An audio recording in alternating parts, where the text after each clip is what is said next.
it's still hard for me to talk about. Merv sold the show in '86 to Coca-Cola, oddly enough, which owned Columbia Studios at the time. Subsequently sold to Sony, for whom I now work. But when he sold the show, an interesting thing, I mean, he was always a good guy. He was always very supportive and a great guy to work for. But now suddenly he wasn't my boss. He was Merv, and we just became good pals. And my wife and I, would take European trips with Merv. And when you're with Merv, you're with everybody because everybody knows Merv, and everybody he knew everybody in the world. We'd be on this yacht in the Mediterranean, docked at San Tropez, and just royalty and politicians and the biggest stars have just come to pay homage. And he was just, I kidded earlier about some of his, the tough part about working for him sometimes was he, like a lot of people, didn't want to give away his money necessarily. But he was so generous in our personal life, and we did so many fun things. The best had the best storyteller in the world. I mean, we would sit up for hours and hours and hours on this boat, just laughing. He was the greatest audience. That laugh of his was genuine, and the greatest storyteller as well. So it was just fabulous. And he was so he I really thought the laws of nature would not apply to Merv. I knew he had the prostate cancer thing. It looked as if he beat it. It came back sadly. But even then, to this day, I find myself thinking I'm going to see it. I'm going to see him, and I'm not. And that's hard. It's hard to get used to. He really was a bigger than life guy, and he accomplished so much, and was so talented, and so enthusiastic, and I miss him.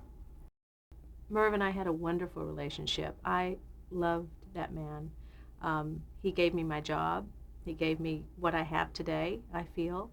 Um, he was so warm and lovable and kind to everyone. He was a great role model. And I just can't say enough things about him. Was a wonderful human being, and I truly miss him. He was not an advice giver. He saw something or someone he liked, or saw something in someone he liked, and he had enough faith in his own judgment to let you go with it. I mean, the best thing he did with me was nothing. I mean, he said, "I like what you do. I like the way you do it. Go do it on wheel." And when I would see him, it would be not a suggestion as to how I could improve my performance, but hey, that was funny what you did last Thursday when that guy did the thing, and what he just was real supportive in that way. And on that level, you couldn't have asked for a better guy to work for.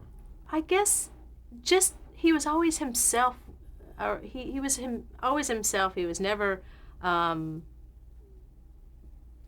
another person. He was just so easy and easy to talk to and fun. And I mean, he's a real person. There's no phoniness about him. So when people like that are around, they're contagious. So I just felt so good around him and wanted to be around him more. And I think that's the feeling he left everyone with. The successes he had were enormous. I mean, Wheel and Jeopardy, his own talk show. He had a lot of failures along the way too. There were a lot of shows that have gone away you haven't heard of because they went away quickly. Uh, and that's the nature of this business. These things happen. But whether they succeeded or whether they failed, he just had the courage of his convictions. When NBC, when he wanted me to take over the daytime show, it wasn't a popular decision within NBC hierarchy.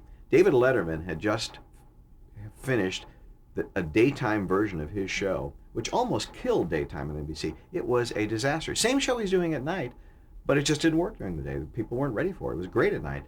But we lost affiliates that they never got back. I mean, it wouldn't carry NBC shows. It really was really tough on the network. And so when Murph says, "I got this guy who's doing the local weather, I want him to do," they said, "Oh, we don't want another new guy. Let's get an old, dependable guy." And Murph said, "Fine, you want to do that? Great, I'll just take the show somewhere else." I mean, that's the kind of loyalty he had, and that's the way he believed in what he wanted to do. It's a great talent, and he didn't rely on focus groups and taking surveys, and he figured if he liked something, there would be enough other people who felt the same way.